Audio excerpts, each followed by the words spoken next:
Smart Bangladesh এবার এক দফা শেখ হাসিনাকে কবরস্থানে পাঠাতে হবে। পালাবো না। কোথায় পালাবো? পালাবো না। প্রয়োজনে ফখরুল সাহেবের বাসায় গিয়ে উঠবো। কি জায়গা দেবেন?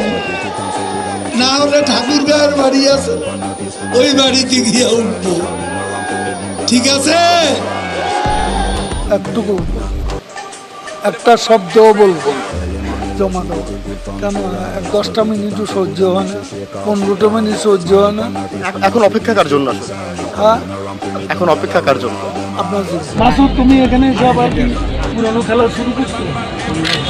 তুমি কি কোনোদিনও ভালো হবে না? ভালো না, তুমি কোনোদিনও ভালো হবে না। টেলিভিশনে দেখলাম খালি দৌড়াচ্ছে, পালাবার পথ পাবো না। এখন পালাবার পথ নেই।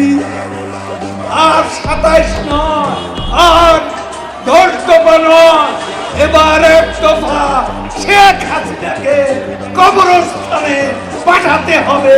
এই এক দফা। শেখ হাসিনা ভাগ্যবতী,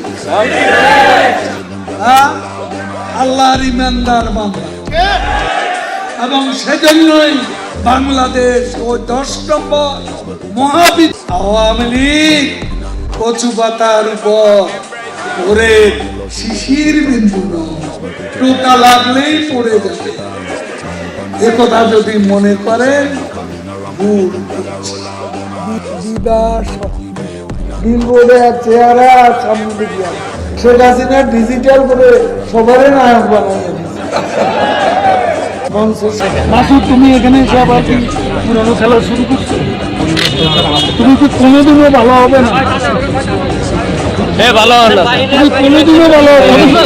মাননীয় সাধারণ সম্পাদক, আমরা একটু লাইভে ছিলাম, একটু যদি বলতেন যে আপনারা তো এখন নিশ্চয়ই প্রধান নির্বাচন কমিশনের সঙ্গে বৈঠক করবেন, একটু আনুষ্ঠানিক একটুকু একটা শব্দ বলবো জমা দেবো। আমরা যে নামটি জানতে পেরেছি সেটি কি আসলে না, সেটাও বলবো তখন আসলে আপনার আনুষ্ঠানিকভাবে বের হওয়ার পরে নিশ্চয়ই বলবেন। কেন 10টা মিনিটও সহ্য হয় না, 15টা মিনিট সহ্য হয় না। এতদিনের অপেক্ষা একটু এখন অপেক্ষা কার জন্য? হ্যাঁ, এখন অপেক্ষা কার জন্য? আপনার দেশের মানুষ ভালো থাকলে মির্জা ফখরুলের